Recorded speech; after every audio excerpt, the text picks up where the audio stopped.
And I'm laughing because he's doing a video Zoom call, right? He forgets he's on call. He doesn't. It's not like he doesn't forgot. give a fuck. He just didn't find anything wrong with it.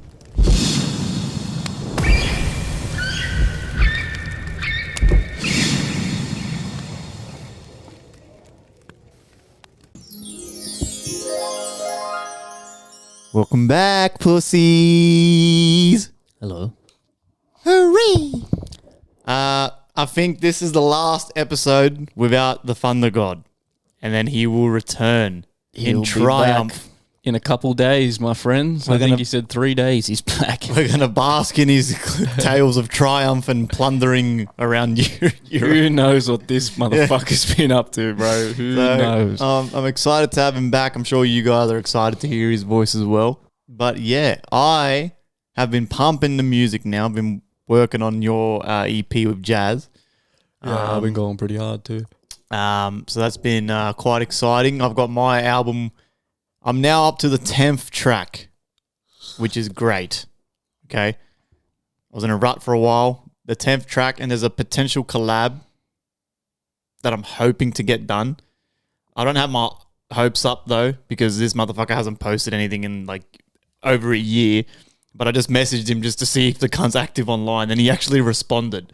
I'm actually a big fan of his work, so if he does, if this does happen, it would be pretty fucking huge for me. But again, I'm just been a fan of this guy for ages. Been following him on SoundCloud for a while. So again, touch wood. It just depends. He strikes me as a guy that'll be pretty slow. So I'm not counting my chickens with this one. With these people, bro. Yeah. I mean, look, fair play. I get it. But it just couldn't be me, bro. Yeah. It just couldn't be me. But I get it. I got to release something. My listeners have been plummeting hard for a long time because I haven't released since Say It With Chest, which is over on a trip hop. Right, Yeah. but I haven't released anything since then, and it's just fucking, you got to keep posting, bro, especially the Spotify algorithm. Oh, yeah. And I've just been working on this EP, so I don't know. We got to release, I think we might do a single because we got a collab coming. And this is he's one of them dudes, man, all right? He's one of them dudes. He's a slow dude sometimes. I don't know, all right?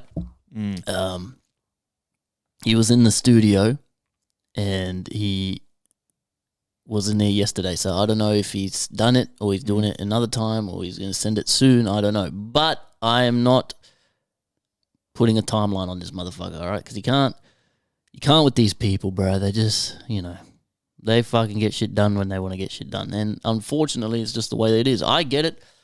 Even like Jazz trying to get this EP going, Jazz was in a bad way, right? So he was sick for a while, so it was a bit of a slow start, and I'll go through ruts too, man. I don't do shit for ages.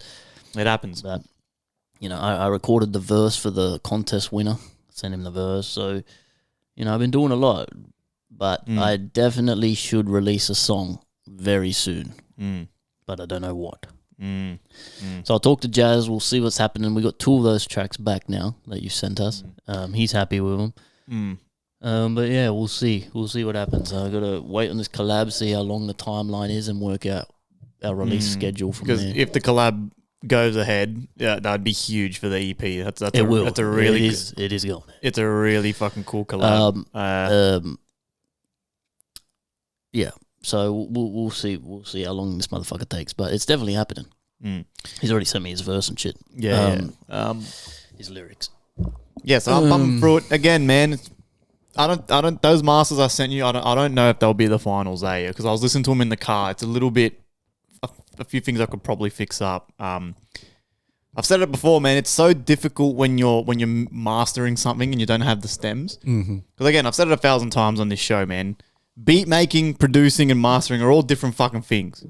And the problem is a lot of you motherfuckers are only really good at one or the other.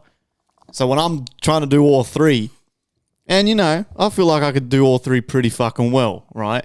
So when people don't realize when it comes to mastering, you need to make decisions in your beat fucking weeks prior to your master, because once you get to the master and you start tweaking shit, all this fucking shit starts popping up in the final master. Clicks and pops, and the kick's too loud, or the bass is too loud, and you know what I'm saying? So with one of those tracks, I was kind of struggling a little bit in the master. I messaged you about it. I was like, look, man, let me know if you're happy with it. I could probably do it, touch it up a little bit more. But again, I'm not shitting on people's work. It's just something to keep in mind, my friends. Especially it makes as sense. It's because bro, like when I was at UWS doing my TAFE course, right, for music, for sound engineering and audio production and shit, mastering was its own fucking class thing. It was its own complete unit. It wasn't like sprinkled in there. It was we had a mastering engineer who was a teacher. This cunt was bro. The Count, we used to call him. This cunt, bro, you could Google this cunt. He was like an old famous ass mastering engineer from the 80s in Sydney. And he like done albums for like the Beatles and all this crazy shit. Like maybe not the Beatles, but one of those big old, big old school bands apparently come through Australia. And he's got like the plaques on the wall and shit. He was a full old school cunt. Yeah. He was the first guy that ever told me what I made was dog shit. He just straight up, I presented him up into the class and he just went, what the fuck? I was like, oh, because I was a kid then too. You get like fucking all nervous and like embarrassed and shit. I was like, you can't say that to kids. And I'm like, well, I'm not in school anymore, bro. We're all like, you know what I mean? You need that sometimes. I'm like, this motherfucker's like, this is fucking shit, man. He's like, go back and do it again. I was like, what the fuck? You need that though. Yeah. And so a lot of you need that. You haven't had that clearly in the shows. But mastering is very in a nutshell, mastering, all you're really doing is just compression, a little bit of excitement, like exciter. It's essentially called an exciter, which is, I'm pretty sure, there's different types of saturation, and balancing the levels. But the levels are supposed to be balanced in the mix. Yeah. Before you get to the master. You know the age-old saying, you can't polish a turd. So when I get to the master, so like every time, right, for example, when we're working on stuff or I'm working on something for you and then I send it to you and you go, can you turn up my vocals or this and that, right? That's fine. But when I have to do that, I then got to go all the way back to the project file, do the tweaks in that, bounce it to the mix, in the mix, check it, bounce it to the fucking master. Then in the master, I've got to do it again. Like not the whole thing again because I've already got it saved there. But I've got to put it back into the master and then rebounce it again as a mastered file. It's music production is like a big chain of events. A big sandwich, a big butterfly effect. So like the best way to streamline your whole music process, if you're a rapper / producer, engineer making your own shit, your process is going to be so much easier if you tackle it from the very start. So the best way to make it so much easier for you is a clean audio. Yeah. That's why you have the soundproofing, you have the booth. If you have a clean audio take, it's going to make your whole process a lot smoother. Like, so you need a clean audio file. Then that's going to mean less touching up, less tweaking, less in the next process. And then again, in the mix, the more you nail the mix as smoothly as possible in the first run through, it's going to make your mastering journey a lot easier. So it's all just a big waterfall to the master from the very beginning. Yeah, correct. You know, so if you have a rough vocal take, that's going to make your mixing hard. Yeah. And then if your mixing's hard, it's going to make your mastering hard. And then, but the smoother it is, the less steps you can kind of take if you just nail that clean audio take, which is something I've improved on a lot since we first started making music. It's something where I can hear a lot of things now, and I can understand mixing a bit more, and I understand mastering a bit more, even though I can't do it myself. No way. But I at least understand the process a little bit, and I can hear things when I take my vocals. Now, I used to be a one-take wonder. I'd do one take. And sometimes I still one to three takes I can do. But a lot of the time, like this last track, with the collab we're doing for the EP coming up with Jazz, you haven't heard it, but I've recorded my verse and I've sent it to him and I've sent it to Jazz. And That's the first time. I never do this. I rewrote my verse. I had a finished verse. I sent it to him, and and something wasn't right, man. Something just wasn't right. I'd already taken many takes to do it, but I'm talking about with the actual verse now. And I was like, man, this ain't hitting, bro. And then he's like, oh yeah, fuck yeah, that's dope. And I'm like, yeah, look, man, I might change it. Hey, I don't know if I'm fucking with it. He's like, oh yeah. And I did, and I rewrote the whole thing. I never rewrite my verses. I rarely rewrite my verses. I might touch up a line or two, but I went back and I rewrote it, and then I did it again, and then I rewrote it a third time. A third time's unheard of. Wow. I've never done that, but for some reason, it's because the beat, right? You nailed the beat after. Is this the beat that I sent you? Yeah, okay, yeah. You nailed the beat. Yeah. It's just I had an idea. This sometimes happens when you have an idea for things you want to say and a way you want to take a verse, and you try to fit it into the beat. Sometimes you try to retrofit it. Yeah, you know what I'm saying? It doesn't work. Sometimes you can get clunky, right? So I did it, and I was doing like a choppy fast flow. Yeah. But it's a boom bap beat. Yeah. And I was doing like video game reference, anime reference. And I'm just like, something ain't right, man. So I kept some of the bars that I liked, and I did it with a more boom bappy flow. And I feel like that works a lot better. So I told him, I'm like, and I resent it to him. Yeah. And I'm like, I'll probably go with something like this. Yeah, yeah. Because especially when I'm getting features, I like to do that. I'll do my part. I try to send it to the feature like I've been doing with Jazz. I try to send it to them with as much of my parts completed as possible. Yeah, obviously so unmixed. They can start rolling, so they can fill the gaps. It makes it so much easier. Like I throw my ad-libs in there. I throw everything, all my vocals as much as I can, and then I send it. Even though it's unmixed and shit. Yeah. You send it to them and they can record on that. Yeah, correct. And it makes it a lot easier for them. But yeah, I never rewrite my verses, But well, it's interesting because this is for the collab on their EP that we're talking about, right? I'm just mixing and mastering it for them, right? So some of the beats aren't mine, some of the beats are mine. There's two of yours that I think on there. Yeah, it's a 6-track EP. Yeah, okay. 2 of yours. So like I said, not shitting on people's work, but I've said it 1,000 times on this show. It's that when it's so because like I personally, I wish like if you're just a bit honestly, the cream job in this industry is just being the beat maker. Just being the beat, like what Mick Mirror does and shit. Those cunts, those famous YouTube beat makers that make fucking beats for like the Migos and shit, those corny ass like trap beats. Bro, those motherfuckers charge these pricks like fucking $5,000 for a beat. Right. The beats are shit, but the Migos got the money. They don't give a fuck. The bums in the basement making beats charge $350 for a beat. So they just make, so that's the cream. If you can somehow build a platform just fucking making beats, right? You stem it out and then you just send it to the dude and go, here, get your mixing guy to do it. I want $300 though for the complete license, and then you do whatever you want. That's the cream job in this type of shit. Fortunately for me, it's a bit too boring for me.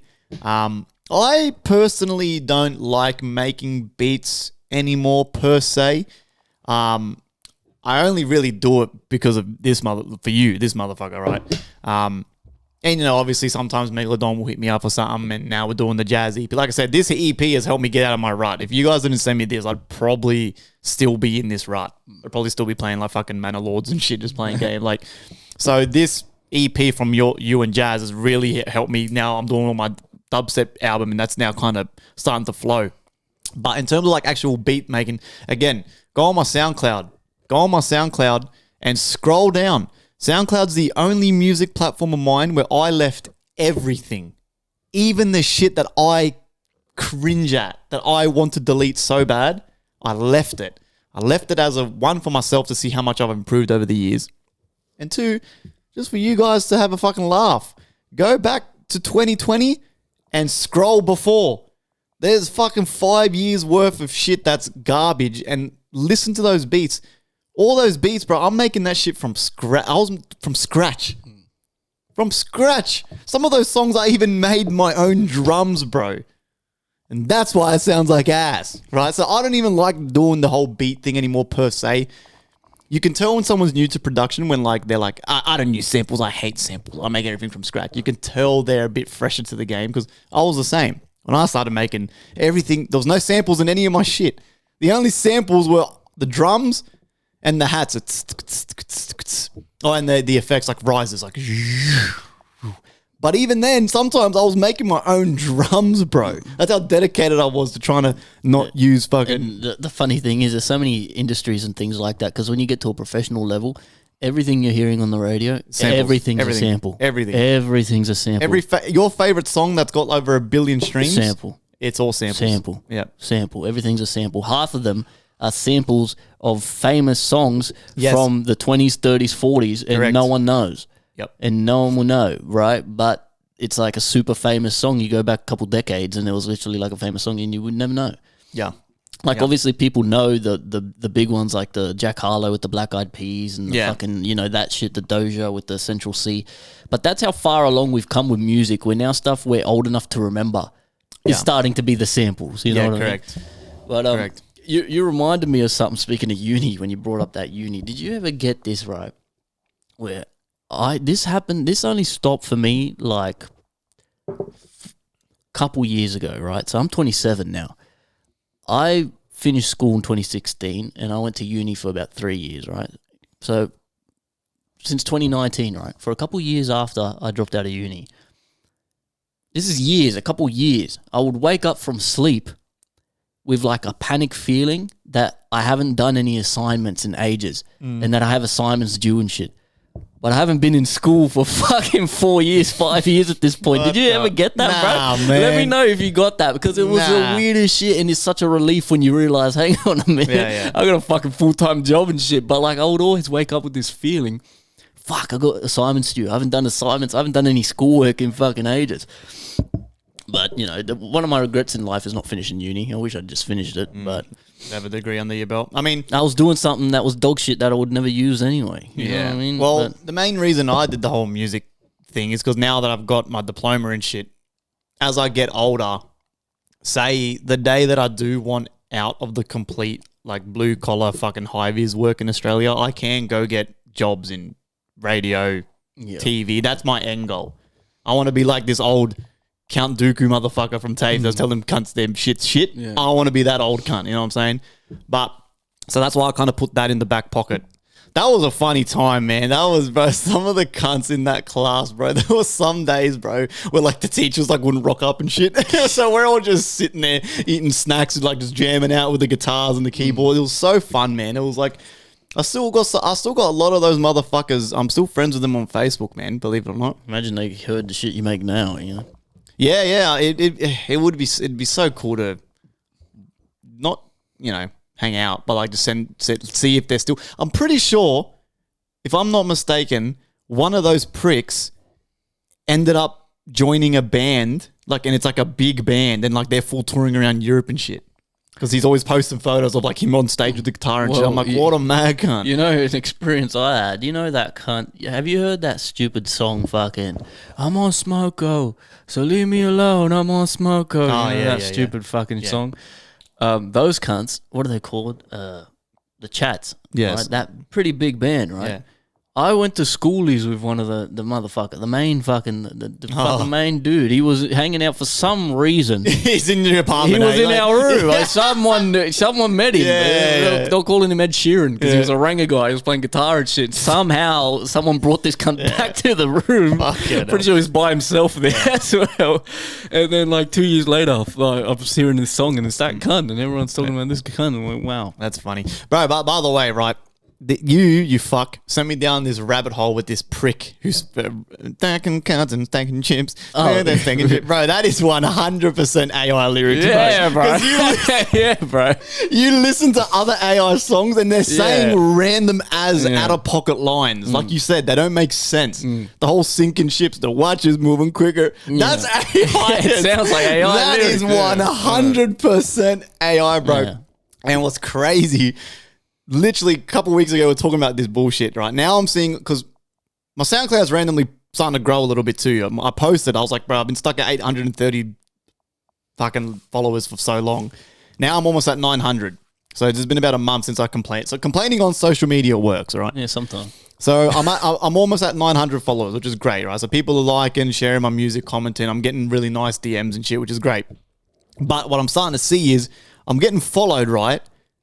And then me you know, I like to check people out. I'm not one of these grongs that like, whatever. If you follow me and I'm active at my computer, I'm going to click on your profile. I'm going to click on the profile. I'm going to check out your songs if you have any.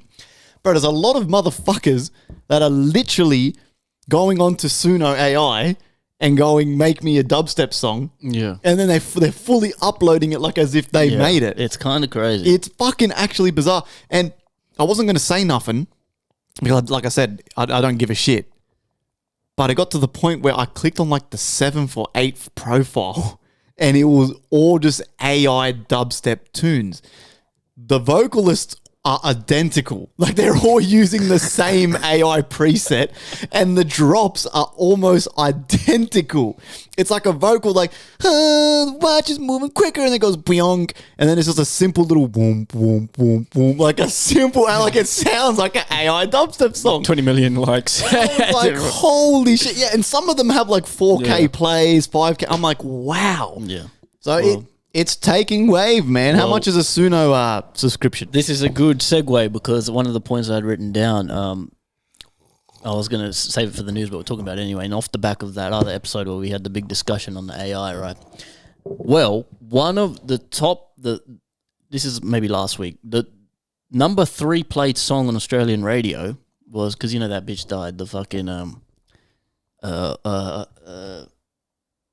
I want to take you there in the midnight hour. She died. Yeah, she died, right? Oh, how?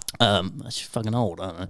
Yeah. But that song, the number 3 played song in Australia right now is an AI cover of that song. But no one's, they're playing it on the radio. Like, but if you look at the credits of the song, Oh my God. the only credits are the producer, the original singer, and one other person. That's it. There's no singer. The person doing the vocals is AI. It's AI. So it's like the first example of an AI song being genuinely played as if it were a proper tune, and everyone's bumping it. All the fucking boomers and shit are bumping this song, right?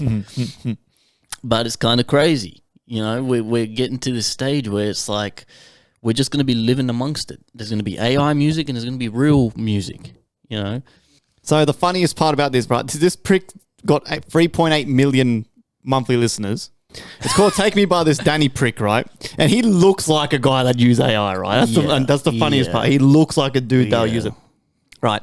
Apparently, the funniest part about all this story is he stole the song from another AI-generated song. Yeah. So it's AI stealing from AI. And this shit's got tons of millions and millions and millions of plays. And what these motherfuckers are doing on TikTok and shit now, these motherfuckers are full renting out studios, like in LA and shit, sitting in the studio, filming content of them making the songs. It's just AI. So they're just sitting there.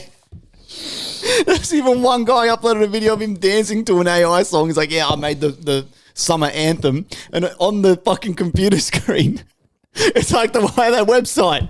And everyone's like, bro, what the fuck? And he's like, You know, it's like, bro, no way. It's funny too because you're going to see it a lot, man. You're going to see these random people now all of a sudden who've been making music their whole life and they've made the song of the summer, and it's getting fucking... It was already an oversaturated market, and now it's going to be even worse. A bunch of bums who never gave a fuck about music in their life, pretending like they're some musician. Fuck, I don't know, man. I'll be fine because at the end of the day, take away all these motherfuckers' computers, all right? Play an instrumental who's going to be fucking able to make some sound. Me, I can fucking still rap. What are you cunts doing? Nothing. You take away your computer and your AI software, you ain't going to be able to do shit. But it's a scary time, man, and it's a weird time. But I don't know. I don't know how it's going to go from here. Australia has introduced we're the first country implementing an AI regulatory board. So they're putting a council to regulate AI here, basically, which is long overdue. I think they should have been doing this a long time ago. But we'll see, man. I mean, what can you even regulate? It's funny because I could picture people too imagine you make an AI song and someone steals it and starts using it. I could picture that person getting upset And it's like, what are you getting upset for? Over it's not, someone stole my song, your song, bro. You ain't done shit. Yeah. So I think you should be able to use AI. For free. Yeah. There should be a way to tell, right? There should be, and they have spoken about this sort of thing before, where everything that's AI generated kind of has like a key in it. Yeah. And you can instantly, it's like a barcode, right? Yeah. So artists should be allowed to do this. They should be allowed to do whatever they want, but you get no copyright on that shit. Yeah, you're not allowed to make money off it. You know what I'm saying? Yeah. Like, you can make money, but someone else can make money off the same thing. Oh, yeah, you know what I'm yeah. saying? Like, Yeah. it can't. I don't think you should be able to copyright AI shit, bro. Like, even my artwork for Sunday, it's all AI, right? I don't give a fuck if someone takes that fucking picture. I don't fucking care. I didn't make it. It took me 2 seconds. Bro. You know what I'm saying? It should be the same thing. Like, you can do it. You can do it. But you didn't put in an ounce of work for that. So why should you be able to defend like it's your fucking coveted, life's work, People should just be able to rip it and fucking use it as well. Yeah. I mean, it's a smart idea for content because there's now a guy that I follow on TikTok and he's now just finding dudes who are using AI, just blasting them on TikTok and everyone's commenting and like laughing at them and shit. Yeah. 3.8 million monthly listeners and you're using AI. Yeah, but he's probably also botted all his listeners too. If he's the type of cunt doing that. Yeah, that is also true. It's all fucking fugazi, bro. Everything's bullshit. Yeah, that is also very true. But it's a funny time, bro. But other than music, you've been doing anything else or what? Nah, man. I've been pumping the tunes, man. When I get in this mood, it's great. Life's good. Today was a beautiful day.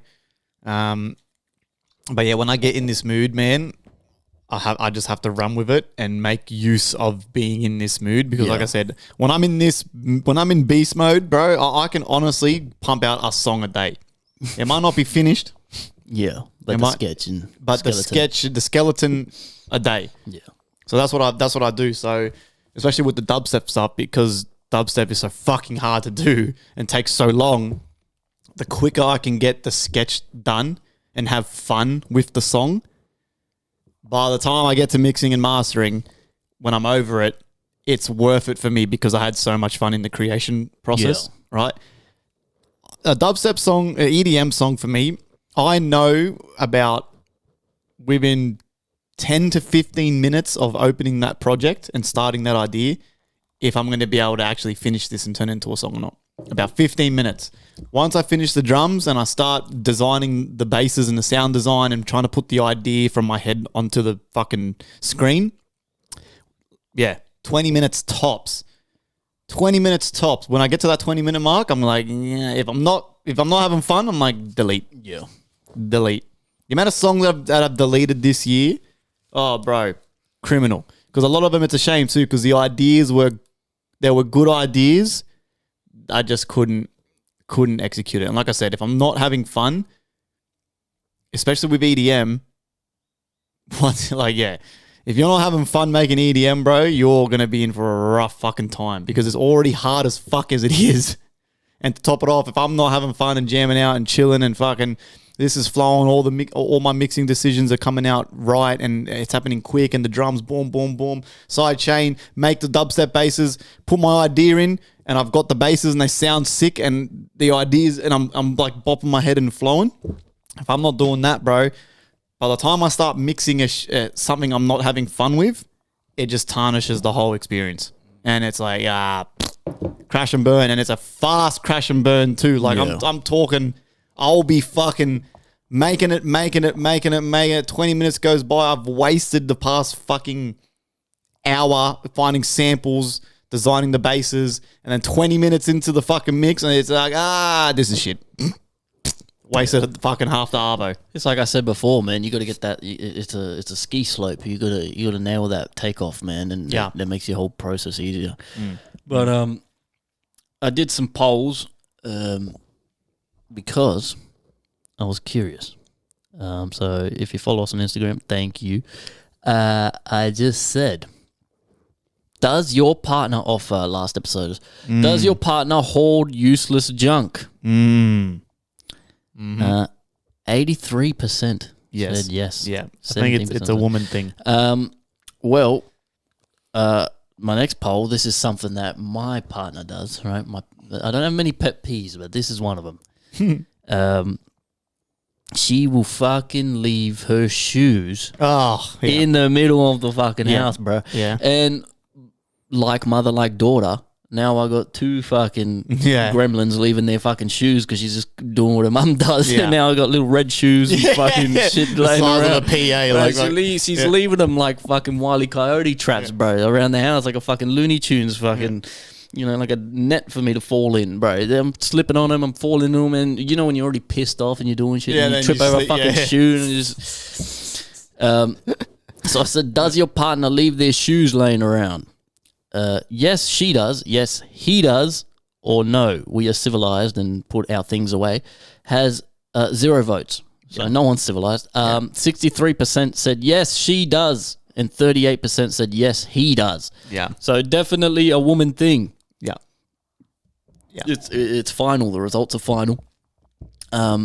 So as she goes today, she saw me put those polls up. She's like, you better not roast me on the podcast.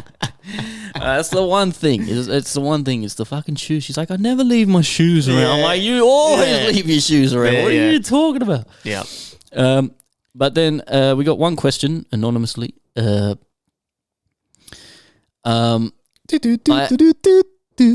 I accidentally got my cousin pregnant. No, I'm joking. What I was going to say, fucking compared to yesterday's grandma anal fucking. It says, worst you ever felt after surgery.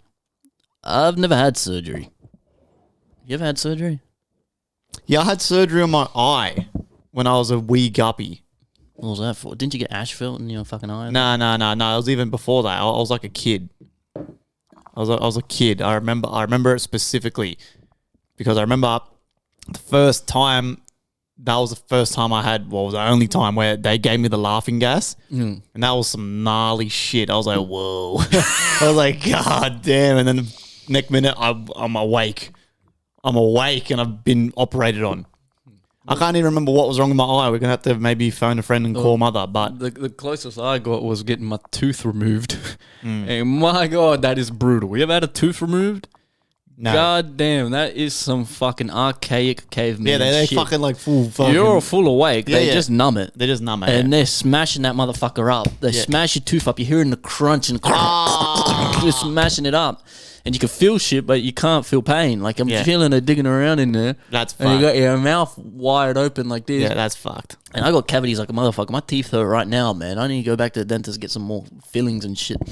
Because I had this tooth removed. It's my back on my bottom left. I had the tooth removed a couple of years back because it was giving me grief and I had a cavity. And the bitch tried to fucking sell me. I'm like, this was many years ago. I was like 19. Trying to sell me a root canal. $4,000. I'm like, fuck, you're dreaming. What the fuck? I'm like, nah, just take it out. She's like, no, we can't. We got to fix it. Because dentists get real offended when you remove your teeth for some reason, especially when you're young. They're like, no, you can't. I'm like, I can't pay $4,000. What do you want me to do? Remove it. She's like, fuck. So $300. Boom, she's in there fucking smashing it. But, so I've never, other than that, not really. But Rose has had many surgeries. Okay. And there was this one time where she's got endometriosis real bad, right? And she had a surgery for it. And I remember after that, she went in for the surgery. And when she came out and I went in the visiting room, she looked like she was on the brink of death. She was like...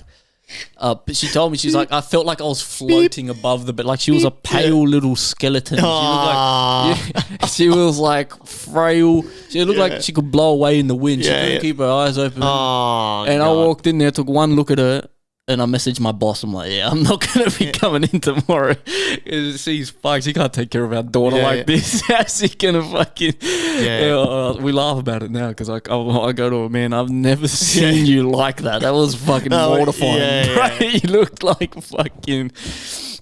And, you know, it's sad because the surgery didn't do what it was supposed to do, you know. So she's going for another one for it. So, oh, really? Yeah. Yeah, fuck. So hopefully she comes better out of that one, but fucking hell. And she had a C-section too when she gave birth. She also had a surgery on her toe. She got her toe mangled. What happened to her toe?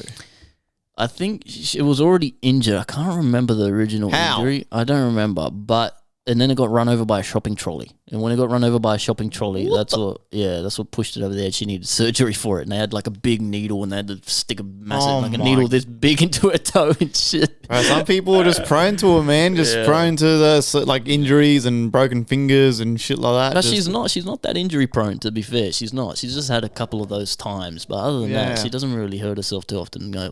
Touch wood, God willing. But, my beautiful wife only seems to get really sick when we're about to go on holiday. Oh, yeah. It's either the night before or on the fucking plane, bro. The last time when we went to Europe, bro, this bitch, for some reason, got that sick on the first 8-hour flight. She was trying to convince me to ask the pilot to land the plane. Bro, no bullshit. That's how fucking in a bad way that she was. What? She was like fucking pale, vomiting, like, and the poor. Shout out to fucking Vietnam. Vietnam Airways, right? Awesome airline, man. These poor bitches, the air hostess, these poor bitches are like making her lemon teas. And really? Yeah. Running her vomit bags because she'd vomit into a bag, it'd fill up. And then the air hostess would give it to the other air hostess. She'd run and they'd come and bring another one. She was fucking gone, bro. I don't know what the fuck happened there. Like, please, you gotta get them to turn the plane around. I'm like, I'm like, there's no way. I'm like, we can't land the fucking plane. I'm like, you need to now tough this shit out. You need to tough it out. Imagine all other 240 passengers if the plane turns around and the captain's like, oh, sorry, we have someone sick on board, so we're landing. And what's crazy too is that if I did knock on that cockpit, they probably told you to fuck off. No, probably because of what's the word? Like due diligence. I think with shit like that, they have to land because if something happens, it's on the airline. Yeah, I suppose. So you know what I mean? It's like you can't even like say the B word on a plane. You can't bomb. Yeah. You can't, if you scream out bomb and shit, they'll land the plane. And they have to investigate. You can ruin so many people's days. Yeah, fuck yeah. Like you get arrested and shit, but for doing that. Yeah. You get like you get in heaps of trouble and shit. But that was fucking funny. And same thing, she done the same thing when we went to Hong Kong to visit our homie Moby. Shout out to Moby. When he first moved to Hong Kong, we went over to go visit him, right? And no bullshit, bro. The night before we're leaving, she's fucked. Like she's fucked. Like she's struggling to breathe. She's gone purple. All this crazy shit. Maybe it's just nerves. No, bro. She ended up getting like fucking, what's it called? The one where you get tonsillitis so she got tonsillitis or one of those ones and at the same time got a chest infection. Hence why they're struggling to breathe. Yeah. So she was so fucked again. Same thing. The morning of, she was like, bro, I don't think I can get on this plane. Like she was gone. And I'm like, you have to. So we had to quickly go get her antibiotics and shit. So she was taking these antibiotics the whole holiday. Oh my God. We landed in Hong Kong and she looked purple. She was fucking purple. So we got to Moby's apartment and we just put her down and shit. I'm like, bro, what the fuck? Oh. Now we're in a foreign country. It's even worse. The signs are in Chinese. Yeah. I'm like, oh my God. I'm trying to put like whiskey and shit down her throat to like fucking make her feel better. That motherfucker has lived in bizarre places, bro. And what possessed him to go to Hong Kong and China and Japan? What an experience. That would be fucking hectic, bro. I think about that shit all the time, man. Well, he lived in Hong Kong, China and Japan. Yeah. Wow. Hong Kong, man, flies under the radar, man. Yeah, I hear a lot of good things about Hong Kong. Really cool place. Yeah. Really, really cool place. It's like China, but nicer. It's like China and Japan had a baby. It's like nicer China, from what I hear. Yeah. But even China, I see so many TikToks. China looks fucking crazy. Yeah, it does. It looks fucking insane. I'm too scared to go to China. I'm scared I'm going to get fucking captured by Xi fucking Ping and he's going to fucking tie me to a chair. And the problem is with a lot of those countries, like it's the China and India problem, right? There's a billion fucking There's so many motherfuckers right? there. A billion people. Yeah. And they develop this fucking every man for themselves mentality. India's a lot worse for it than China, from what I hear. Yeah. It's like everyone's stepping on each other. Everyone's because there's a billion of you. You got to fight for your spot, man. Right, they're doing that in Japan, and Japan are really, like I said, Japan was some of the most polite people I've ever met. But if you're in foot traffic, bro, that politeness goes out the window. Yeah, it's like every man for themselves. I need to get on this fucking train. and I'm willing to throw you onto the train track to get onto this train. It's fucking insane. Well, you see in India, they're literally hanging off and hanging on the roof of the train and shit. Yeah. And that's like them old school trains. That's some Flintstone trains too. They got motherfuckers running with their feet dangling out the bottom and shit. Yeah, they got fucking elephants pulling that on the track and shit, bro. These motherfuckers. That's a wagon. They ain't a train, bro. It's an elephant wagon. These motherfuckers are jumping in there. Yeah. The one in Japan, it was funny as fuck. There was one time it happened. The train rocks up, right? And before the train stops at the platform, you know if you're in for a rough train ride because you see through the window cunts' faces squished up on the window. Yeah. Maybe I'll get the next one. The train pulls up, right? And it's like, the doors open and cunts are like falling out of the fucking thing. And I'm going, oh my God. And Chloe's like, oh, should we just wait for the next one? I'm like, nah, that's part of the experience. Just get in there. So I'm fucking pushing her into this train. Oh, big mistake, bro. I'm fucking like this, bro. I'm getting fucking thing. I told you, I was that squished up, bro. The guy behind me, I felt his phone leaning on the back of my head. He's watching videos and shit. He's using your phone. He's using my skull as a phone holder. And I'm like, this motherfucker. And I'm like trying not to laugh. And Chloe's got like her face squished against another dude's head and shit. I'm like, this is fucking crazy. And isn't a train, especially in Japan, they're always on time. It's like every 3 minutes. It's every 3 minutes. The longest we waited for a train in like the main metropolitan areas was like maybe 6 minutes. And these guys will be running for this thing like it's the last train of the day. And they're sprinting for this train. I'm like, bro, just wait. Like just wait for the next one. I'm like, fuck it. It's a very strange culture, man. Very strange. But you know, that's what you get when you're working fucking 19-hour days and then you got to go home, sleep for 6 hours and go back to work and fucking... I can't wait to go back. I want to go back next year. Yeah. I want to go back so bad. I'm trying to think of what else has been happening in my life. I feel like I've had a big week, but it's just... I mean, I hope you guys understand the trouble it is to do this every week, okay? I finish work. I'm dirty as fuck. My job. I go home, have a shower, and I got to quickly come. I got a fucking partner and daughter at home and shit. We're still... furnishing our house, right? So there's shit everywhere, there's boxes everywhere. We just bought a bunch of new furniture. And I have to quickly have a coffee, quickly run out the door and come here. And then I get home at like 8 o'clock, go to sleep, go to work again the next day. So I hope you fucking appreciate this work we put in, man. This shit's so fucking easy for me. You know, and we bought one of them couches that in a box, you know, couch in a box from Kmart. Bro, it's a new thing. This never used to happen, bro. They sell couches in a box, man. It's like compressed by like a hydraulic press. It's like a squished in couch. You open it and it just puffs out the box. The couch is fucking... And apparently they can be pretty shit, but this one we got's decent, man. I like it. You know, the more I sit on it, the more I like it. It's got a bit of a frame to it, so it's not going to fucking shit itself. How much does that cost? $300, $400. All right. It's pretty good, man. And we got a small house, right? So we're really trying to adjust to the kind of tiny living thing. But we just got a bunch of new furniture, so trying to unpack all these boxes and shit. I got a dog and a cat. The dog and the cat are fighting. The dog's inside because he's barking outside, but then he's inside and he's angry that the cat's playing because we got a new cat tree, and the cat's playing, going crazy on the cat tree. He's got them big eyes and shit, and the dog is barking at him for some reason. I don't know. He's seen the cat a million times. They play, they're friends, but he's barking at. He doesn't like him playing too much or something. I don't know. So I bring this cunt inside because he's barking outside. Yeah. He comes inside. He's barking at the cat. The cat's attacking the dog, scratching the walls and shit. I'm trying to get the cat to stop scratching the walls and the dog. And then every morning I wake up and the cat's shit on the floor because his litter's too dirty because he's picky. It's a fucking zoo in there, bro. It's a mess. And then I got my daughter. My daughter's leaving toys and shit around like banana peels and Mario Karts and fucking there's shit all over the floor. Well, fucking tenants from hell, bro. It's chaos. Bro. It's just, you can't help it. No matter how good of a parent you are, whether it's animals or kids, shit is everywhere, bro.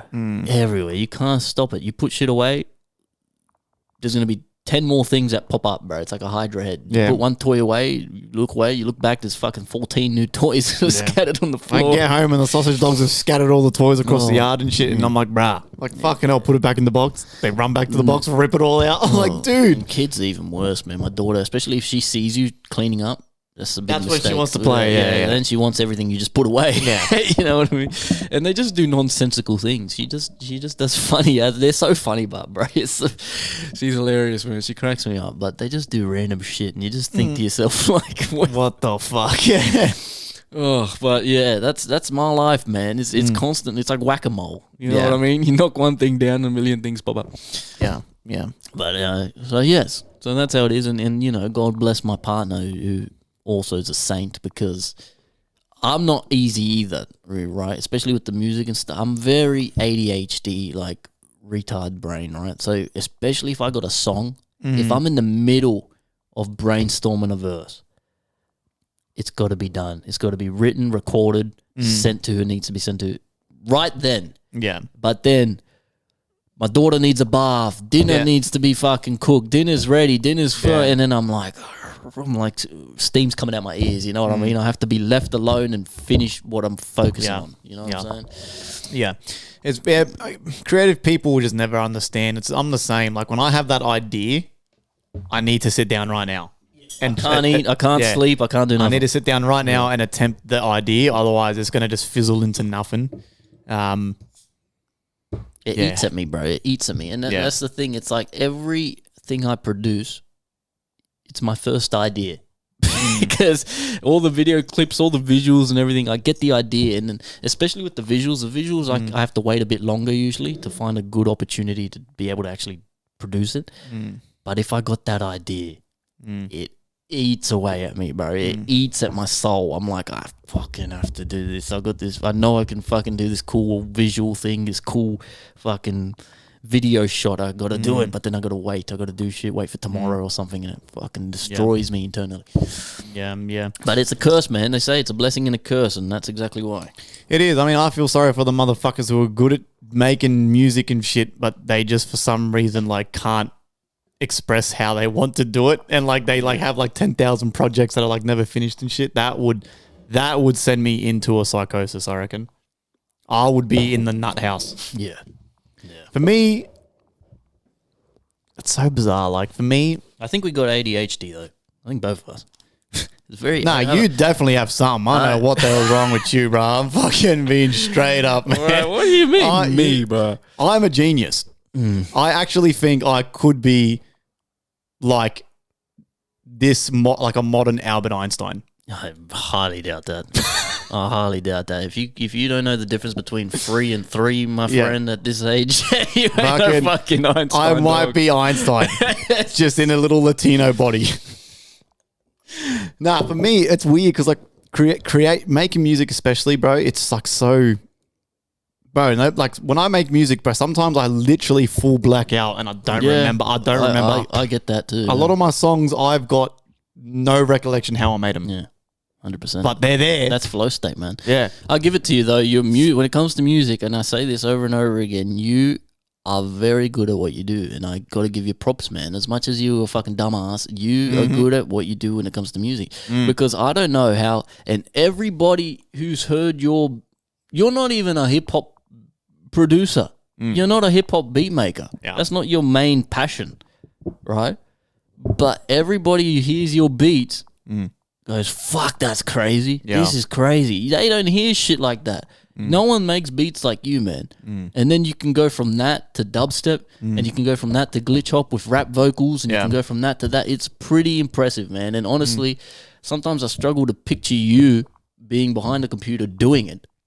When you send something to me, it's like that came from your brain. Like that is pretty impressive, man. So I got to give it to you with the music shit. Hooray! But, it's tough, man. I put it down to, I've said this I think a few times on the show. I think when I started, my love for music comes from the EDM. It comes from the dubstep. 100%. It comes from the dubstep. So like, even though I attempted to learn dubstep first, which is probably the biggest hindrance to my career, and it's probably why it took me almost a solid 8 years to get half decent, and now 11 years, like now I'm like, bro, I'm at the best I've ever been. But because it was just so hard, like it's so, I can't, and I'm not just saying it to But that show probably off. made everything else easier, though. Correct. Yeah. Correct. So when I finally started with the whole dubstep shit, and I was doing that for like a solid 3-4 years, and then it got to the point where I basically gave up, bro. I gave up, man, because that's when I started making the hip hop shit for you all the time. And you, again, go on my SoundCloud. We have the Reaper, Old School, fucking all these crazy ass songs. The quality's horrendous. Awful. But the ideas are there. Yeah, Even the ideas are there for sure. go back and listen to the beats back then. Right? Even those beats are fucking okay. Like, so I think when I gave up on the dubstep and we started the whole hip hop FriendlyFire and DZ project, it was just like so easy. Yeah. It was like I wasn't even like really trying. Like I said at the start of the episode, I was just having fun. Now again, the quality it was ass. I'll be the first to tell you. Go back to my SoundCloud before 2020. The quality's dog shit, right? But I'm saying the ideas. The ideas can pass. If you went back and remastered it and remixed it, it could pass, you know what I'm saying? Correct. And it is, again, that's another idea I've had for a long time. I want to do a Redux album where it's all our old shit. You rewrite the verses. I fucking mix and master the stems. And I got a message recently too about the game feature, and because someone, when we were doing the musicable thing, someone hit me up. He goes, "Fuck, where can I listen to that? I didn't know you did a song with the game." I said, "It's a shit song, man." But I sent them the thing, and they're like, well, "It's not a shit song at all." He's like, "The mix is a bit, it could be better, but you can go back and I've said it before. That's the one track I'd love to go back and redo, man." He's like, "You should do it because he gave you a good verse, man. It's a big feature." Yeah, I'd have the stem, so we could That's what I'm saying, and that's one of them. That song I'd love to redo. There's a few, man. They're escaping me now, but there's quite a few. Like we could easily do a 15-track Redux album. Yep. Not a bad idea because we also got so much content that has flown under the radar. It'd be great to get new ears back on that old shit. Fucking oath. But with the quality to where it is today. Yeah, fucking oath. But it's like what you said, right? A good way to put it. When you send me these beats and stuff, I'll send you, "Hey, I got this idea for a beat. Can you do something like this?" And you send it back to me a day later, right? And it's like it feels like you're not trying that hard, but the result is very good. Yeah, because I'm not. It's that's exactly what I'm. Yeah. That's what I'm saying. But it's the same thing with me, like you said before. When I listen back to some of my favorite tracks that I've done, and it doesn't feel like I wrote it. Yeah. You know what I mean? It's like all famous musicians, they all say this, that flow state shit. It feels like you're just the antenna for what is there. You're like the vessel for this idea to come through. Yeah, correct. So then you look back and you're like, fuck, I don't know how that happened. Like you can't put yourself back in that headspace where you wrote something that good, It's a shame too, because I'm probably the only EDM producer on planet Earth who doesn't have like a folder of like FriendlyFire basses and templates and saved loops and vocal chains that I saved. Every EDM producer does it. They've got their own folder of their own personal samples. I don't, because when I finish something, I stem it out, put it on my secret super hard drive, which has all our music and podcast videos saved stems, and then I delete the project. So the actual sound design sessions, the mixing chains, the mastering chains, they're all gone forever. But I only have the stems, right? And I also now think, in the long run, doing that, again, at the start is a hindrance. But now, every single song that I do or beat that I do is a fresh idea in that moment. There's no reused loops. There's no reused vocal chains. There's no reused, even for you, right? I've memorized your specific vocal chain now off the top of my head. I could sit in a random studio halfway across the world and say, for DZ's vocal, it's this, and put this chain on it. But I still don't have that physically saved on my computer. It's muscle memory. It's just muscle memory. Yeah. So I think doing that has helped me also in a creative way where, like I said, every beat you're hearing, even though a lot of producers will be doing this, but like I mean in the term, like especially on the EDM side, bro, every big EDM artist that I look up to, Virtual Riot, Skrillex, AU5, all these guys are reusing their old samples and shit that they've saved, and they sprinkle them in their songs. I don't have any of that. Everything you hear is a fresh idea. So I think that's also helped me in a way in terms of the creative side and things like that. If you're a new producer though, I highly recommend to save some stuff along the way, because especially where I shoot myself in the foot is when I'm having these weeks or months of writer's block, a lot of these big producers say the best way to get out of writer's block is go to your folder of saved stuff and start fucking throwing them into projects again. Bro, AU5, one of my favorite AU5 songs, it's literally what the cunt did was he got an old song of his, threw it into his Ableton, and then just like re-chopped it and repurposed it. I was like, I couldn't even tell.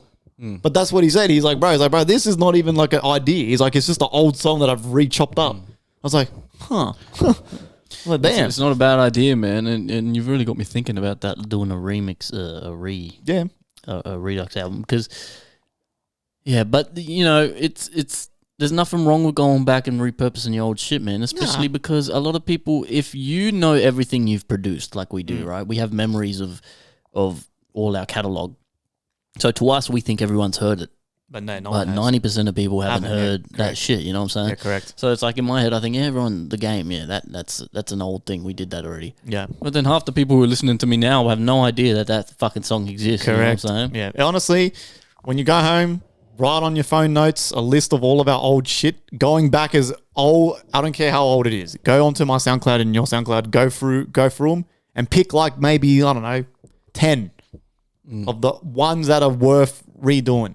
I wonder how that would work, though. I don't know if I'm going to have to get in contact with this motherfucker again. To ask for a re-release. Because when I dropped that, I had to put in he had to approve it. Yeah. Right? So I don't know if I can maybe get the ISRC and then re-upload it. Yeah, surely. I don't know if that works, if it's a different WAV file. You know, I don't know how it works. Because otherwise, I'm going to have to get in contact with this motherfucker. Again, 10 years later. I was like, bro. Which he has sent me the odd message here and there saying, like... That's work again, yeah. No, like, but he would be sending it to everybody. Yeah, right? Okay, so yeah, he's chasing money. But it's an idea, man. I've been thinking about it. It's crossed my mind, put it this way, more than once.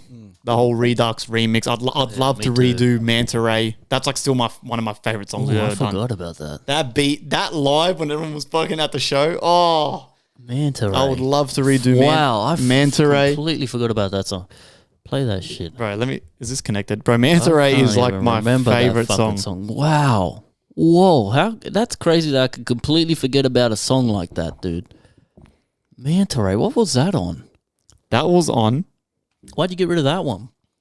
Ascendant. No, because that for some reason I uploaded that through fucking TuneCore. And bro, these pricks were charging me every year. Yeah. Fucking whatever the fee. It's only fucking $20, $15, but still It's per track. Yeah. So it was like every year, and it'd always be around December, Christmas holidays where I need the money because I'm buying people gifts and shit, and they'd be like, bang, $120 comes out. I'm like, no, I need that money That's the same reason I got rid of energy, frequency, vibration. Yeah. Because it was for TuneCore. But that's what I was going to say. We could do this album, drop it like December 31st or something. You know what I mean? Or even just fucking, because you've got your EP and shit now, we could even push it back to fucking January and just sit on them. Like I said, like doing a whole Redux thing wouldn't take that long. I've got all the stems. You just re-record the verses. It's clean. That come out really clean. And That was 5 years ago. Yeah, and I made that song out of a vinyl, bro. An old Chinese vinyl. I remember that. You were going through the vinyl phase. Chopped it up and shit. You know what I'm saying? Wow. Yeah, I'll upload that. Guys, go through our shit, man. Go through the SoundCloud, especially the SoundCloud, man. We got music for days. The discography is, it's ginormous, man. It's especially the SoundCloud. I purposely left everything on SoundCloud. Spotify, you try to keep it a bit more professional. You want just your newer shit. I deleted a lot of older stuff from my Spotify that I didn't want to delete. Me too. But I knew just no one's listening to them. I got rid of Jackal. That shit was fucking dog shit on my end, man. That shit was ass. But it was really, again, the start. That was like our first proper album. That was our first project. We dove head first, you know. But so, yeah, that one was rough. But from a rapping standpoint. But I actually, if you go through my Spotify, there's actually not too much on there. It's not too much on there. It's a big catalog, but it's not a whole lot really. A lot of it's singles from Sunday and stuff like that. But yeah, man, that's why I'm needing releases for Sunday because I'm also working on that simultaneously. But again, that's just a collection, right? So that's easy. There's no timeline on that. But yeah, I just haven't been uploading nothing, man. I haven't been writing much other than shit that I've been working with other people for. It's been a while since I've done my own full-on just a track because I felt like doing it. A single, just my idea, complete, random beat. Just haven't really been doing that, man. So, so yeah, I will upload that. If you send that to me, I'll upload it. Yeah, well, like I said, I'm also, like I said, I still want to make a bunch of beats for like a beat pack to send to you. So I can just send you like 5 or 6 beats and then you can just do what you want with them. Mm-hmm. I think that would just be a bit better than just like one at a time, especially at the moment because, bro, right now, there's a lot happening right now behind the scenes, my friends. Right? I'm mixing and mastering the Jazz and DZ EP. Okay. Then I'm doing my album. Okay. This potential collab with someone I haven't collabed before, which would be a massive name for me. But I'm hoping to get this done depending on his work rate. So there's that. We've got the collabs still going with Deadly Noise, which he also wants to do a fucking EP with us. So that's also now on. That's started. We've started that. He's already sent me the stems for the second collab. My album, which I think I already said. Then there's you. Obviously, you need a few singles while you're waiting for the jazz stuff. It was crazy too because when you sent me the idea, the reference for the beat for the collab for your EP with Jazz, I didn't think you were going to like the beat I sent because the reference you guys sent was a very OG old school. It was a dope track, but that old school, that boom bap beat with them on that track, there wasn't like a lot happening in that track. It was like two instruments, but that's how old school boom bap was, like real old school, like gritty. So I was like, so I added that fast paced synth in it, and I was like, I don't know if they're gonna fuck with this, but I was like, fuck it, because then my idea was, I was gonna say, if you don't like it, I can send it again, but without that faster paced synth to see how it sounds. But then you responded straight away. You're like, bro, this is fucking crazy. So I was like, okay, well, I'll see what the other two say. I like how you called it Castlevania too. Yeah. The other two, they both said, this is fucking crazy. It's because they don't hear shit like that, man. Fuck it's boom bap with a twist on it, you know? So I was that's crazy. I didn't think he was going to like that. So I was like, because I was listening to it and I was listening to the reference. I was like, I was like, I don't know. So I was willing to then just take out that That's the fucking mad part. That part kind of adds that steppy. Yeah. The whole, you know what I mean? And so honestly, that's what makes it a friendly fire beat, bro. That's the type of shit where you can tell it's your hands have touched it. All your songs, they have this. They got this unique fucking flair to them, man, that you don't hear anywhere else, bro. So, but so stay tuned for all the music, man. Sorry if you're not into the music. I've been talking about music a lot. Yeah, man. But it's what we do, man. Yeah, it's a music show. Well, we started this because of music in the first place. The new stuff was just kind of like a little add-on, but we started this because of music. But there's a lot of. We're back, boys. We're back, right? We had a bit of a rut. We had a couple months off, which, all artists need to do to really refresh those creative juices. Life has its ups and downs, man. Woo! So, the ball's rolling. A lot of good stuff's coming. We are pumping, Even boys. just with this conversation with you, I'm feeling a bit of inspiration. Yeah, I want to make a beat now. I'm feeling something creative, especially with that idea for to upload Lake Butterfly and with that remix album. The cogs are turning, Oh yeah, so that'd be a cool episode one day. An idea where we cook up something live and you can just freestyle. I got so many live ideas, bro. We got still got to get animals on here for a special. Believe it or not, right? Believe it or not, just to even show you that I'm not talking shit. Look at this, right? Look at this screenshot I took of this animal reptile company. Oh yeah. Because I was driving today for work. I was driving all the way out to the northern beaches to go to a client. I'm driving on the M4 and all I see is in the right lane comes zooming past was this little reptile van. It's like a picture of a lizard and shit on it. And I'm like looking at it going, reptiles. So I've taken a photo of the van and then searched them. Yeah, these motherfuckers do reptile parties and shit. And So you know I hit what, them up. You know what? Actually, as well, yesterday I was just trying to take my daughter somewhere, and I saw close to where I live there was like a reptile shop. And sometimes we just go into the pet shops and look at the animals. And I went in there. And they had no reptiles, it was just empty cages. There was one bird that wouldn't stop fucking squawking. The bird is squawking off its head. And the dude comes down, he's like, hey, what's up? And I'm like, oh, he's like, oh, yeah, sorry, there's no he's like, you actually need a separate license to display him. So I got plenty at home. Right, so I had should have asked him. That's what I'm saying. Like, I had a good conversation with him. So I was like, I could even go back there and say to this cunt, bring some reptiles from home, bring them on our podcast. I guarantee you he would. But, you know what I'm saying? Ask him and give him my number. Get him to text me. That's a fucking mad idea. So, but that's what I'm saying. We got the reptile thing. We got so many fucking ideas. I want to do a fucking D&D episode, a fucking Critical Role episode. Oh, fuck it hell. I had another idea for the next special coming up because it wasn't so extravagant, but I've completely forgotten it. Yeah, which we actually owe you guys a special because we've missed one. We missed, but it's been chaotic, man. We've been doing crazy. Yeah, shit. plus Friendly God's been gone. So. I wish I could remember that idea. It was simple, but it was cool. We should have done a World Cup special. Yeah, that would have been good. It was something with Joey because Joey's been away and he's visited so many countries recently. I wanted to do something with like country. You can eat an insect from every country. You know what I'm saying? Something like, I don't know. Yeah. Or we can get Joey. We can set him up a blind taste testing thing, and he has to guess what country it's from or some shit like that. I don't know. But put my nuts in his mouth. Like, oh, salty. South America. So yeah, we got a lot of ideas, man. But I guess unless there's anything else you want to touch on, we can go to the news. Man. That will take us to. I don't have much for this. I don't think the news. I got a couple. Hooray! News you can trust. The news good and trust. I don't even mean what we say. Dum ya ya. I saw this today, right, and it made me laugh. This Barnaby Joyce fucker, I don't know. Sit down! Yeah, right. Yeah, What the fuck? I don't know who he is. He's some like a politician. He's been around for fucking yonks, right?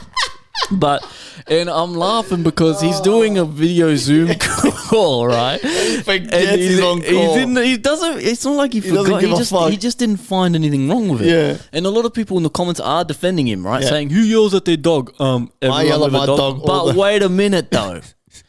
When I saw the video, all right, everyone yells at their dog. But this guy did one like a school shooter scream, like when you bully the kid in school and they finally snap and they do that cringe scream. Yeah, He yeah. was doing a cringe scream. He Yeah. was like, "Sit down." Yeah. I'm like, I don't talk to my dog like that, bro. Maybe that's why he doesn't listen to me. Yeah. But fucking hell. Like that scream That kind was- of gave away that he kicks his dog. Right. That's the vibe I'm Right, getting. I don't know. His dog must Oh. be deaf or something because I don't know why he would scream at your dog like that, especially indoors. Sit down! Yeah, he had like that guttural fucking, anime fuck. scream. Yeah, I yeah. was thinking, geez, everyone's defending him. I'm like, yeah, everyone yells at their dog, but I don't yell at him like that, bro. Fuck it, oh yeah. I'm not going, Carter! You know what I mean? Like, and he was indoors, bro. His wife's in the next room cooking and shit, you know? The guy was on a live Zoom call. How do you not in your head go, yeah, I'll probably keep it when the camera's Yeah, off like, at to least yell at like- the dog? Like, hey, sit down. Not fucking sit down. Sorry, that was the dog. And then imagine, you don't see the dog on screen, right? Nah. So people, imagine, like, you look it up, it's like his last dog died in 2008. He hasn't Yeah. had a dog since. So who's he yelling at? He's yelling at his wife. Oh, fuck, bro. Oh. Sit Yeah, down. the cunt's wearing a fucking Akuba and shit. Oh, fuck, man. Jesus Christ. Yeah, that was fucking funny. I did see that. Congratulations to España. Yeah. Ganaron el campeonato. I knew Argentina weren't going to win, bro. Bro, Argentina, these fucking dirty pricks, didn't look like they want to be there. They didn't have a single shot at the goal. Yeah. How does that happen? How do you go through the tournament and then get to the final and not have a single shot on target? Unless FIFA said to them, look, we needed you in the final to get generate the tickets. money. Now, Yeah. we're getting a lot of heat here, Yeah. so we have to make it look like you're not cheating. So you have to throw this game. He's 20 mil for the game. I don't know, never bro. know. I don't fucking You never know. know. I don't know. There was clearly Argentina favoritism, but considering all the backlash. I even said it in the last episode, but I thought they were going to get knocked out in the quarterfinal. But I couldn't picture them winning with all the backlash. Like, it'd be weird. I just couldn't picture it. Like, Argentina win, and everyone's like, oh, they cheated their way. I just couldn't picture it. Like, because it's like the universe irony thing. Everyone's expecting them to win because they're cheating their way there. I just saw it going the other way. I would have loved for it to be with Norway or someone, but Spain's okay, I guess. Their second World Cup. Only their second World Cup. So that's fresh. That's new. I like it. I don't Congratulations, España. Okay. Trump's up there trying to fucking cunt. this guy. This cunt. I am convinced, bro, that he knows he's fucking around and shit. He's memeing. And he's memeing and being a bumbling fool. I think he's memeing. I don't. He's doing that shit on purpose. I mean, with the AI things he posts and stuff, I think he's a meme lord, bro. He's memeing. He's the meme chief. And then this guy, he shakes it. And the funniest part about it, because I was watching the closing ceremony, I was laughing so hard. The Spain players are shaking this cunt's hand, and literally like 3 weeks ago, he's going, "We hate Spain. We're not going to do trade with Spain. Can't afford trade with Spain. Close the borders, and we hate them."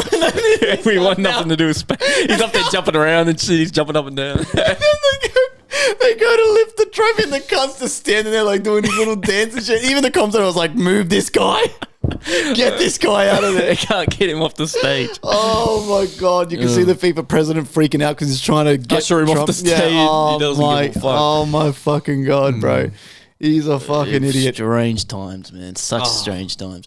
Funny cunt, bro. Oh, I'm keen for the next one now. They're even talking about upgrading it to like fucking 82 teams now or something, bro. It was good how it is, all right? I was skeptical, but it turned out all right. Bro, the next one's in Spain. That's going to be crazy. It's, I might go. It's so Spain, the main country, and it's Portugal as well. Spain, Portugal, Morocco, and then there's a game in Paraguay, Argentina, and Uruguay. I hate that. Yeah, that's so dumb. I hate it. That's so dumb. Morocco's not even on the same continent, man. Yeah, like, that's so dumb. Get that shit. You got to make the players here. fly from Africa to fucking Europe. That's so dumb. Like, being a host, it's cool. You have a winner and you have a host. So every time you look up a list of World Cups, you get the winner, you get the host. This World Cup was hosted. It's like the Olympics. This Olympics was hosted in Russia. This Olympics was hosted in fucking Belgium. Not having 4 countries host it, 6 countries, 7 countries. When it's Australia, New Zealand. When it's Korea, Japan. When it's shit like that, okay. Yeah. I get it. But when it's fucking Morocco, Spain, and Portugal, yeah, they're kind of close, but they're in the different... Morocco's in Africa. You know what I mean? It's weird. I know. It's weird. I don't like it at all. I hate that I'm shit. not going to lie, the vibes in Spain are going to be fucking insane. Oh, they'd be going crazy. Oh, bro, and now that they're Defending champions. Oh, maybe that's why they won.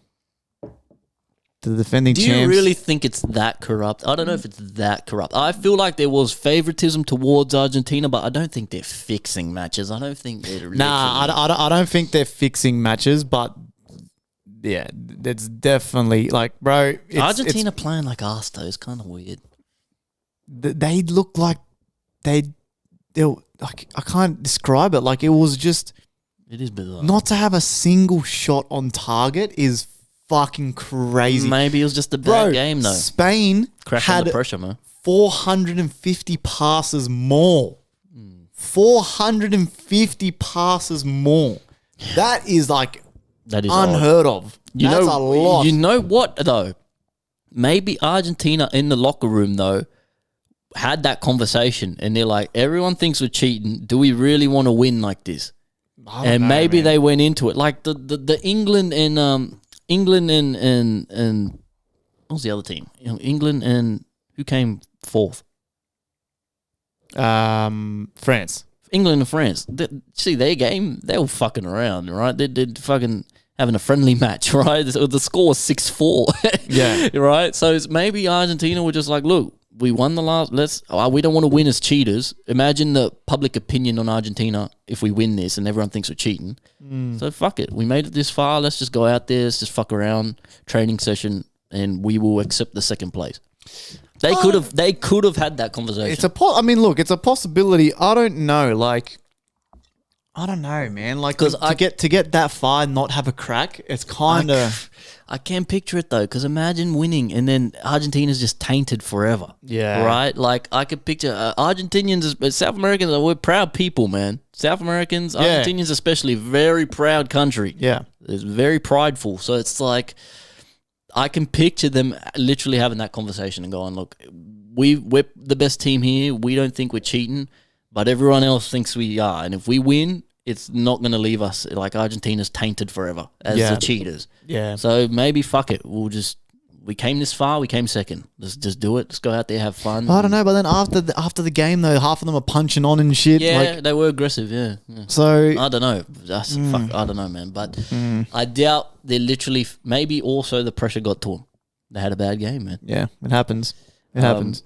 But yeah, we'll see what happens in the next one, man. I'd be keen. I'd love seeing new shit, man. I want to see new teams. I'd love to see England win a second World Cup. I'd love to see, obviously, Uruguay win because we haven't won since the fucking 60s. Yeah. But other than them, I want to see all new teams win, man. I want to get, there's eight teams have won the fucking thing. Yeah. That's crazy, bro. Get some other teams in there. It'd be cool to see Japan win. It'd be cool to see fucking, some of these other guys win. I would love to see Japan get to the final. Oh, imagine that. They'd be going ballistic. Oh, They love it, man. They even got fucking that anime Blue Lock all about soccer. They love that shit. yeah. Speaking of sports, though, something that's popping off a lot lately is these Chinese MMA fights, bro. The robots. Yeah. You seen the robots? Yeah. Spinning roundhouse, kicking each other's heads off and shit. Yeah. It's like getting traction as a genuine sport people have invested in, bro. Can I buy one of these robots?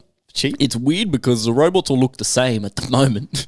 Yeah. But imagine when they start having a bit of a personality and it's like Futurama. You got the fucking, what's the chef on Futurama, the gold robot and shit. They start having their own look and and they're like bringing out like the battle droids. They say, all right, and here's fucking Guzzlord. Guzzlord's coming out. He's like a big robot with shoulder pads and shit, and you're coming to watch this cunt bash another robot. You know what I'm saying? That looks like fucking Squidward or something. So it's like, imagine when they start having personality and they kind of have these teams behind them. I can picture it getting kind of, But I also said the same thing about sperm racing, and look at us now. So take my predictions with a grain of salt. But I've seen a lot about these Chinese robots kicking each other's heads. They've all got the same move though. They just do the spinning roundhouse kick, like, spinning kick, and one of them kicked a child or something. You see that? Yeah. But it's crazy that like China's going all in on this shit. Yeah. Yeah, I don't know. Fucking. Yeah, I think we're a while off before the robot can actually like do any damage and shit. I But don't know, man. I think this shit's happening pretty quick, bro. I'm all for it, man. The fucking I seen in Singapore, they're getting seniors to do parkour lessons to stop them from having bad falls. So I seen the video of it. They're getting seniors to like practice the tuck and roll and shit, and they're like 80-year-old. It's not a bad idea. It's not a bad idea. Not a bad idea. Not a bad idea. But how They're jumping off buildings and shit. Yeah, I mean, how agile, how capable are you of even performing the maneuvers once you get to a certain age? At that age, it can get a bit how you going.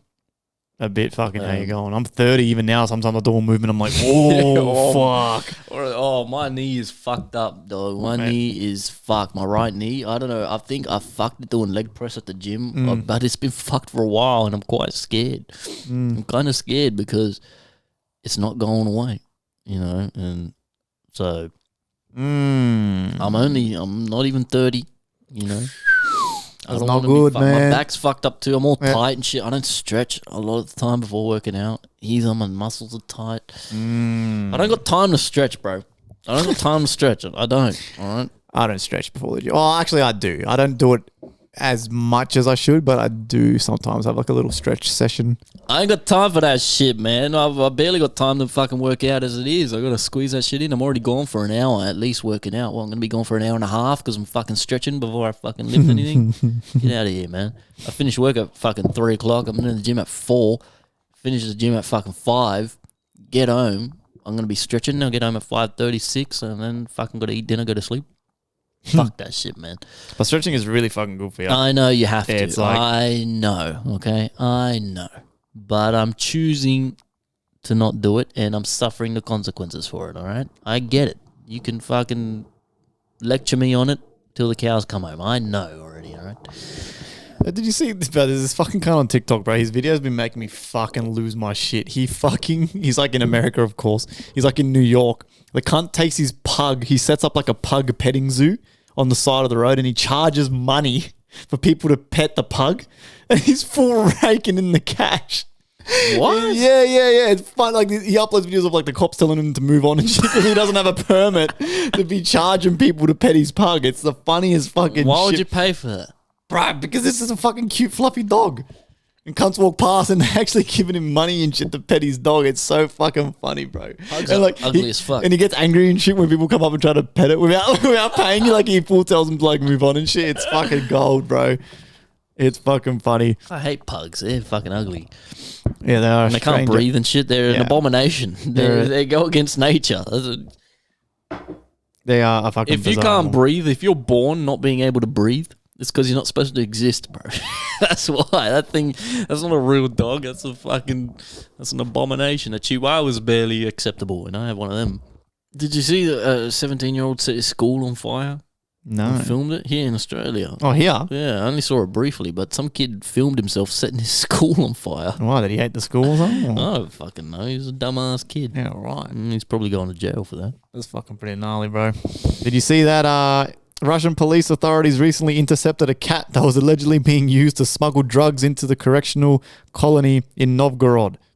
Officers spotted the cat wearing 2 homemade fabric collars. Hidden inside the collars were narcotics intended for the inmates. A police sniffer dog confirmed the presence of the drugs after the cat was caught. And the video is the cutest thing. It's this little baby cat, but it's like got these massive collars on.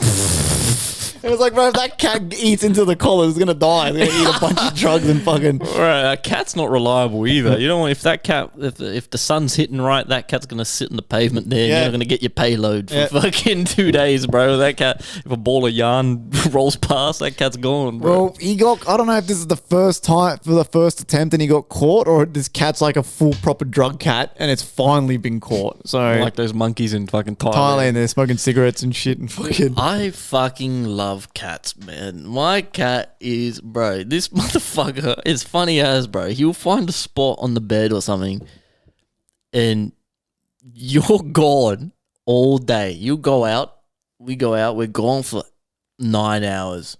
We come back, this cunt is in the same spot. Yeah. Sitting there asleep. Yeah.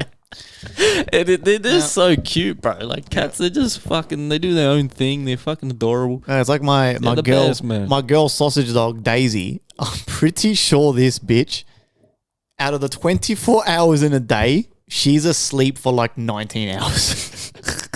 This bitch is awake for 4 hours a day. It's the funniest fucking thing, bro.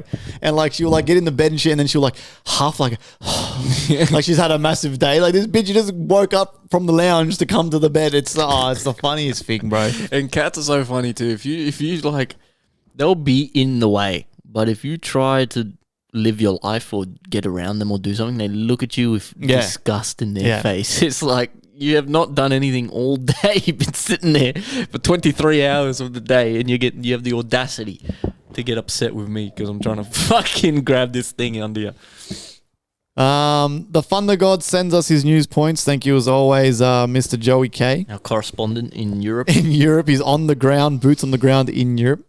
The US military is rolling out annual testosterone screenings for all service members aged 30 and over, with younger troops able to volunteer. Defense Secretary Pete Hegseth says the goal is to improve readiness, resilience, and overall performance.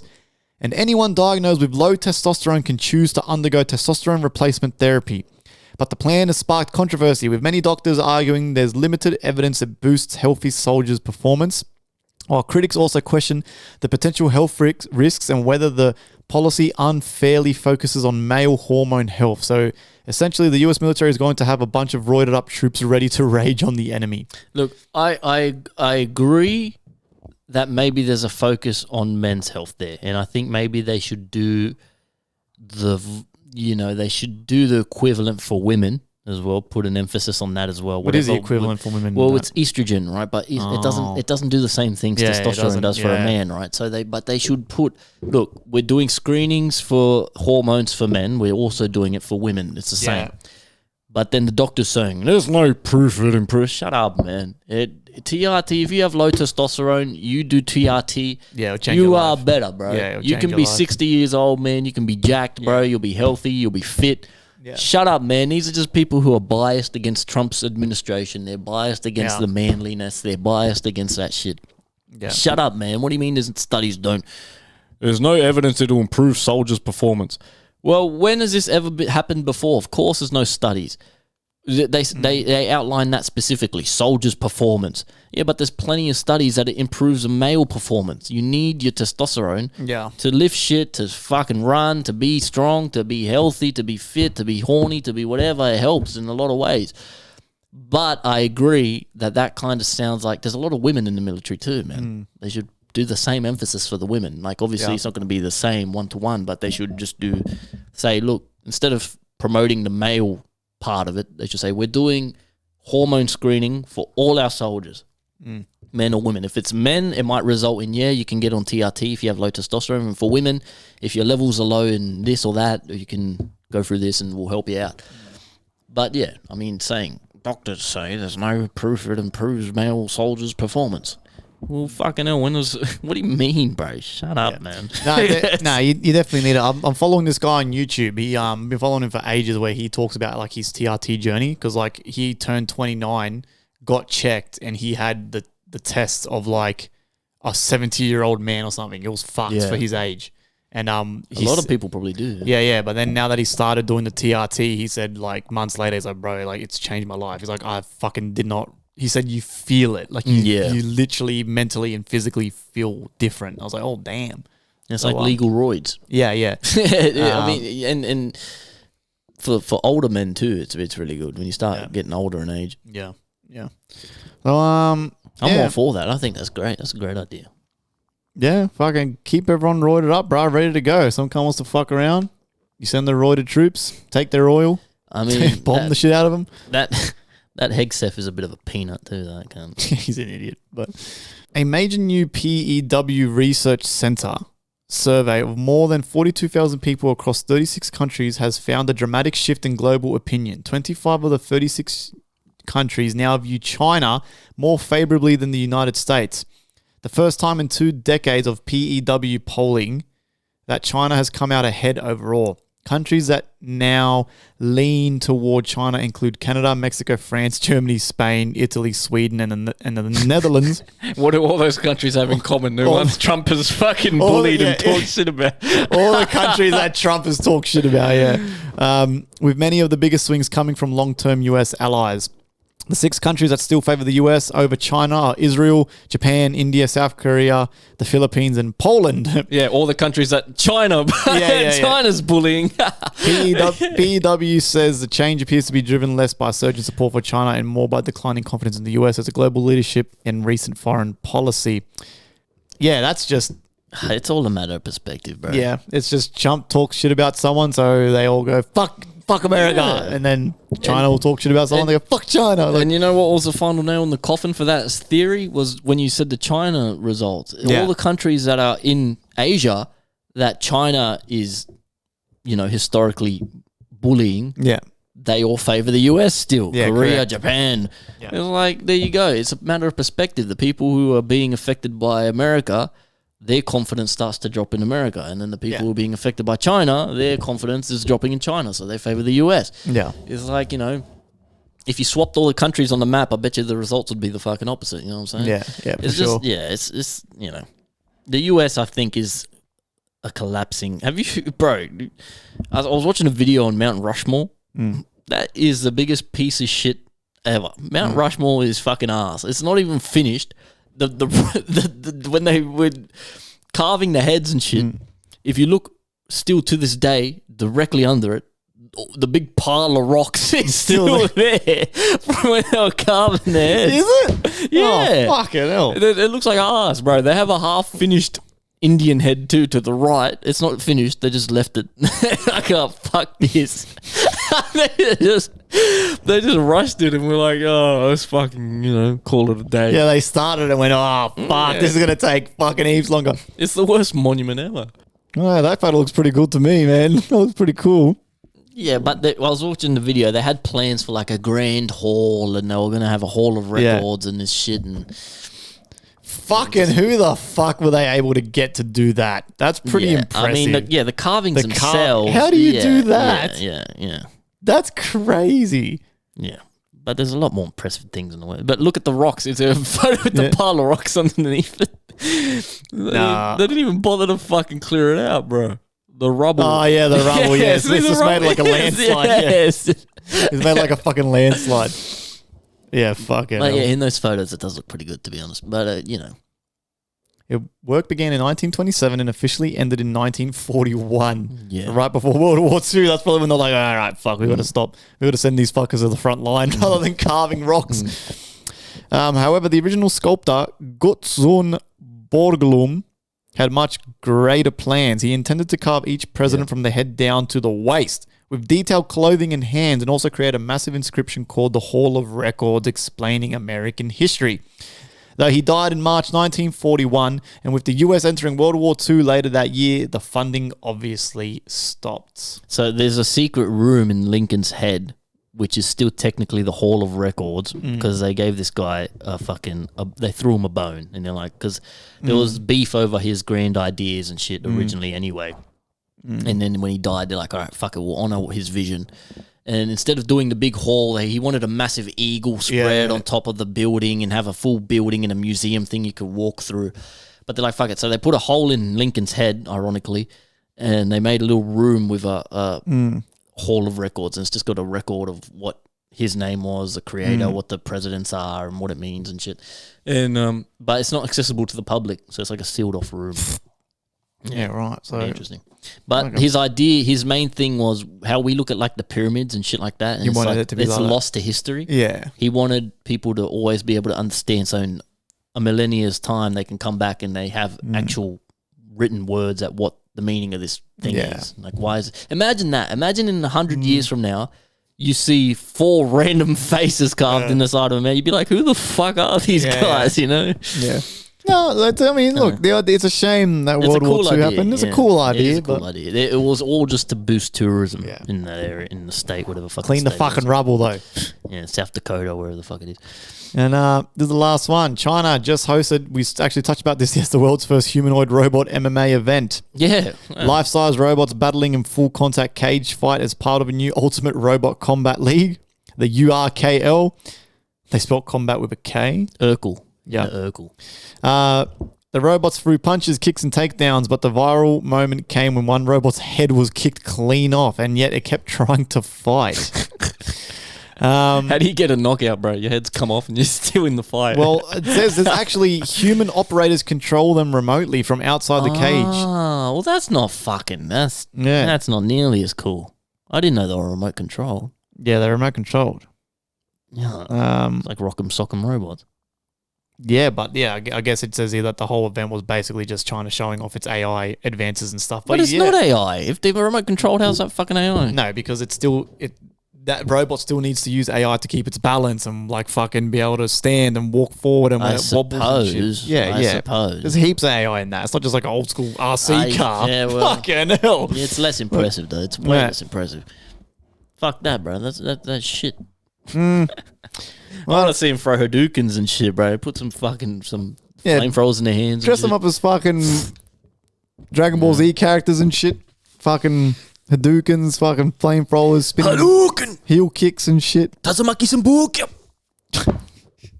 Fuck, I love Street Fighter, man. That shit's fucking hard, bro. That'd be a good theme for an album or EP, Street Fighter.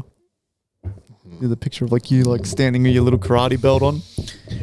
Oh fuck, man! I guess that'll do, huh? I've got no more. I had all. I had nothing. So lucky Joey sent his points because Coming clutch as always. our news correspondent in Europe He will be back next week. Monday, my friend. God willing, because they are just getting back from a massive trip, so who knows what they'll be doing. But if all goes to plan, he should be back next week, I suppose. We'll hear of his travels, what he's been up to, what he's been doing. You'll see his hair and beard. He looks like a Sasquatch.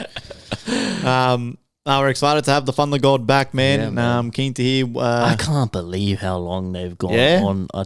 how much money did these cunts spend, bro? It's got to be fucking 100K, man. Holy shit. It would be interesting to hear how much they spent.